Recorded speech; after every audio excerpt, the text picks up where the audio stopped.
নমস্কার বন্ধুরা, আজকের আমি থোড়ের দুটো রেসিপি আপনাদের সাথে শেয়ার করব। এই দুটো রেসিপি অসম্ভব সুন্দর খেতে। আর বন্ধুরা, আপনারা প্রথম থেকে শেষ পর্যন্ত দেখবেন এই ভিডিওটা। আর যদি ভালো লাগে লাইক, শেয়ার, কমেন্ট করবেন আর সাবস্ক্রাইব করে আমার পাশে থাকবেন। আমি প্রথমে এই থোড়টা কেটে নেব। আমি কিভাবে কেটে নিচ্ছি সেটা আপনারা দেখতে থাকুন।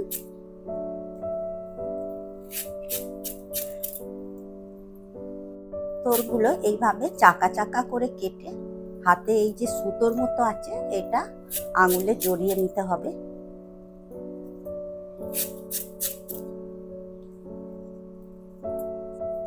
এরপর এই চাকা চাকা করে থোড়গুলো কেটে রাখা সেগুলো এরকম ভাবে সরু সরু করে কেটে নেব।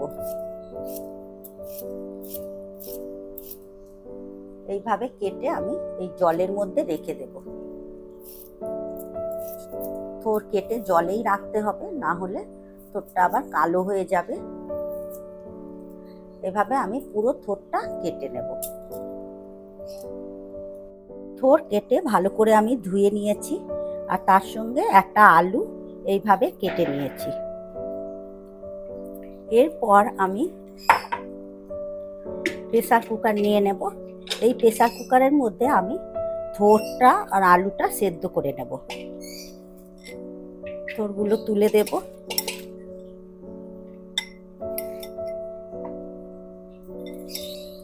আর এখানে রান্নাটা করব সম্পূর্ণ নিরামিষভাবেই রান্নাটা করব। এই থোড়ের মধ্যে একটু জল দিয়ে আমি দুটো সিটি দিয়ে নেব। ঢাকনাটা এবারে বন্ধ করে গ্যাসে বসিয়ে দিয়েছি, দুটো সিটি দিয়ে নেব। এরপর আমি একটা বাটি নিয়ে নিয়েছি। এই বাটির মধ্যে গোবিন্দভোগ চাল নিয়ে নেব। হাফ কাপ গোবিন্দভোগ চাল নিয়েছি। এরপর ধুয়ে নেওয়া গোবিন্দভোগ চালের মধ্যে আমি 1 চামচ ঘি মাখিয়ে নেব। এদিকে থোড়টাও সেদ্ধ হয়ে গেছে প্রেসার কুকার থেকে, এবারে নামিয়ে নেব। এরপর একটা বাটির মধ্যে স্ট্রেনার বসিয়ে নেব। থোড়ের জলটা যাতে না থাকে সেই জন্য জলটা ঝারিয়ে নেব। আমি এখানে একটা বড় স্ট্রেনার নিয়ে নিয়েছি যাতে থোড়টা তাড়াতাড়ি ঠান্ডাও হয়ে যায় আর জলটাও তাড়াতাড়ি ঝরে যাবে। থোড়ের জলটা ঝারিয়ে নেওয়ার পর এই থোড়ের জলটা আমি ফেলে দেব না। যদি কারুর সুগার এই হাই প্রেসার থাকে তাহলে এই জলটা খেলে খুব উপকার হবে। এরপর এই থোড়টা আমি দুটো ভাগে ভাগ করে নেব। দেখুন বন্ধুরা, আমি দুটো রান্নার জন্য দুটো ভাগে ভাগ করে নিয়েছি। প্রথম রান্নাটা করব আমি থোড় গোবিন্দ, সেই জন্য গ্যাসে কড়া বসিয়ে দিয়েছি। এই কড়াতে দিয়ে দেব সর্ষের তেল। এই তেলের মধ্যে আমি কাজু ভেজে নেব। গ্যাসের ফ্লেমটা একদম লো করে দিয়ে কাজুটা ভেজে নিতে হবে। কাজুটা ভাজা হয়ে গেছে, তেল ঝারিয়ে তুলে নেব। এরপর এই তেলেই কিশমিশটাও ভেজে নেব। কাজু আর কিশমিশের পরিমাণটা আপনারা যে যেমন পছন্দ করেন সেই মতনই দেবেন। কিশমিশটাও ভাজা হয়ে গেছে, তেল থেকে তুলে নেব।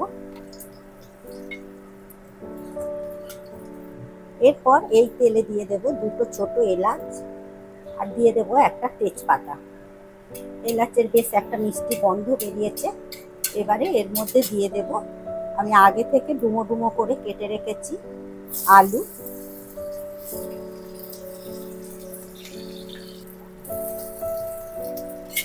আলুটা একটু ভালো করে লাল লাল করে ভেজে নেব।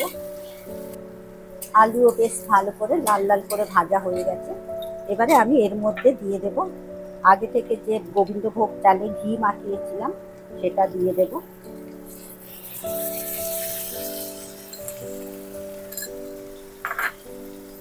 গোবিন্দভোগ চালটাও এই আলুর সাথে একটু ভালো করে ভেজে নেব। গোবিন্দভোগ চালটা দিয়ে বেশ একটু ভালো করে ভেজে নিতে হবে যতক্ষণ না পর্যন্ত গোবিন্দভোগ চালটা একটু মুচমুচে হচ্ছে। এরপরে এর মধ্যে দিয়ে দেব সেদ্ধ করে রাখা থোড়। থোরটা দিয়েও আলু গোবিন্দভোগ চালের সাথে ভালো করে ভেজে নিতে হবে। থোরটা দিয়েও বেশ ভালো করে ভেজে নিয়েছি। এরপর এর মধ্যে দিয়ে দেব স্বাদ মতো লবণ। লবণ দেওয়ার পর আরো একটু ভেজে নেব। এরপর দিয়ে দেব হলুদ গুঁড়ো, লঙ্কা গুঁড়ো, জিরে গুঁড়ো। এই রান্নাটা ঝাল ঝাল হবে না, একটু মিষ্টি মিষ্টি হবে, সেই জন্য অল্প ঝালটা দিলাম। এরপর দিয়ে দেব চিনি। আরও একটু মশলাটা ভালো করে কষে নেব। 2 মিনিটের মতো একটু ভালো করে ভেজে নিতে হবে, যাতে জিরের কাঁচা গন্ধটা না ছাড়ে। থোড়ের এত উপকারিতা সত্ত্বেও অনেকেই খেতে চায় না, তবে আমার মনে হয় এইভাবে যদি রান্না করে দেওয়া যায় সবাই খেয়ে নেবে। এরপর দিয়ে দেব জল।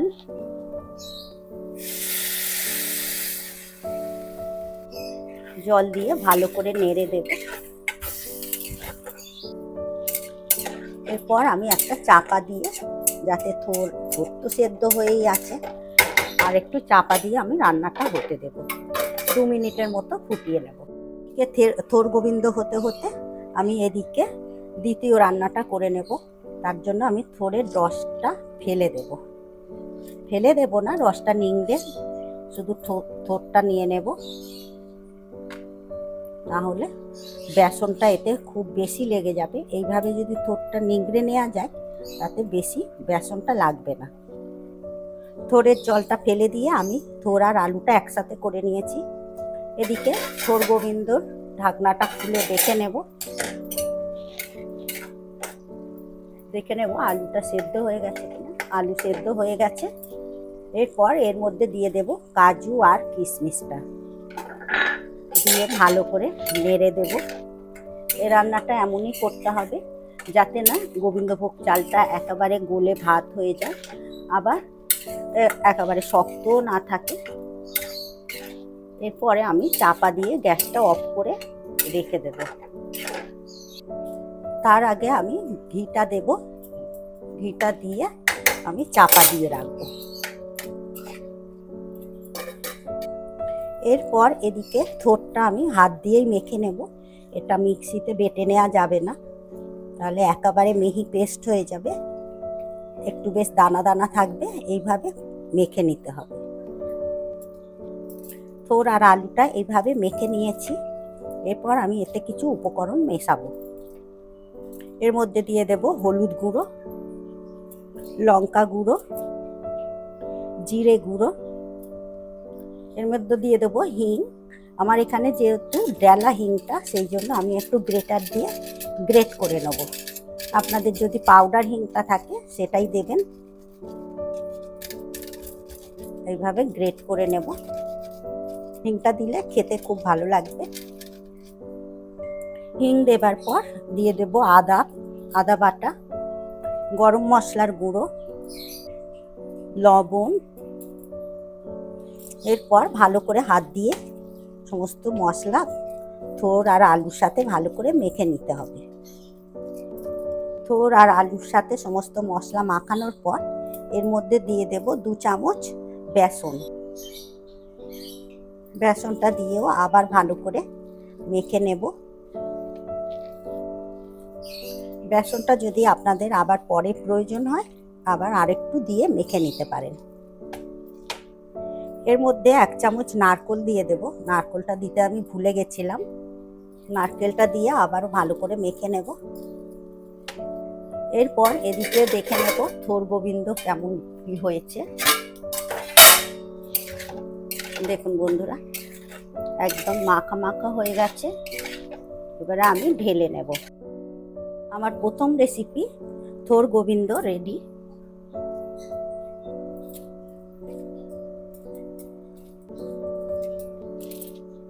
এরপর দ্বিতীয় রান্নাটা করে নেব।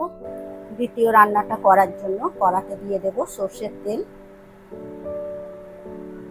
তেল এদিকে গরম হয়ে গেছে। এরপর আমি থোর মাখাটা বড়ার আকারে ভেজে নেব।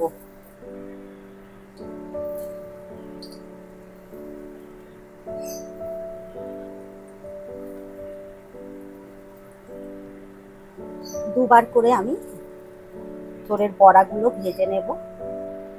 একদিকটা ভাজা হয়ে যাবার পর আর এক দিকটা ভেজে নেব। এইভাবে লাল লাল করে ভেজে নেব।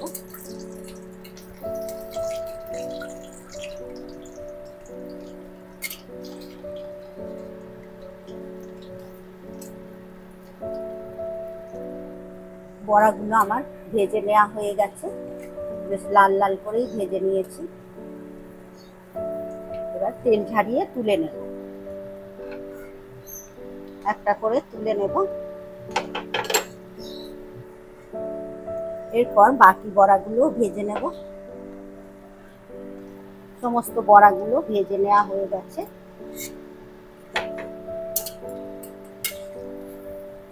বড়াগুলো তুলে নেওয়ার পর কড়াতে অনেকটা তেল থেকে গেছে, এতটা তেলে আমি রান্না করব না। এরপর এই তেলের মধ্যে দিয়ে দেব 5 ফোড়ন,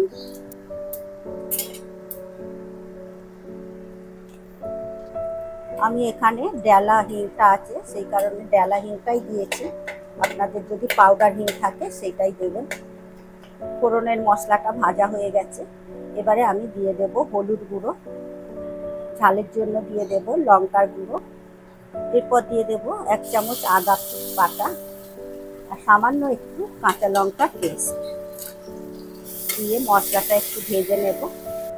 এরপর দিয়ে দেব 1 চামচ জিরে, দিয়ে আবার মশলাটা একটু ভেজে নেব। এরপর এর মধ্যে দিয়ে দেব আমি আগে থেকে 1 চামচ নারকেল কেটে নিয়েছি, কোরানো নারকেল, সেটাও দিয়ে দিলাম। দিয়ে এবার মশলাটা ভালো করে কষে নিতে হবে। এরপর এর মধ্যে দিয়ে দেব স্বাদ মতো লবণ আর দিয়ে দেব 1/2 চামচের মতো চিনি। দিয়ে সমস্ত মশলাটা বেশ ভালো করে কষে নিতে হবে যতক্ষণ না পর্যন্ত মশলা থেকে তেল ছাড়ছে। মশলাটা বেশ ভালো করে কষে নেওয়া হয়ে গেছে। এবারে আমি এর মধ্যে দিয়ে দেব জল।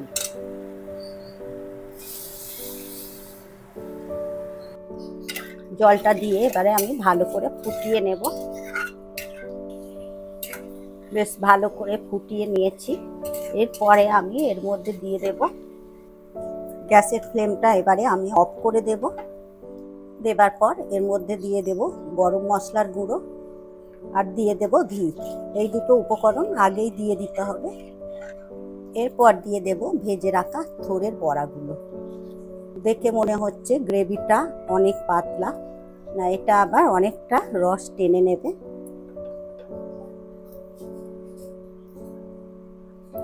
এরপর হালকা হাতে একটু নেড়ে দেব। এরপর আমি 2 মিনিট চাপা দিয়ে রেখে দেব। 2 মিনিট পর ঢাকনা খুলে দেখে নেব।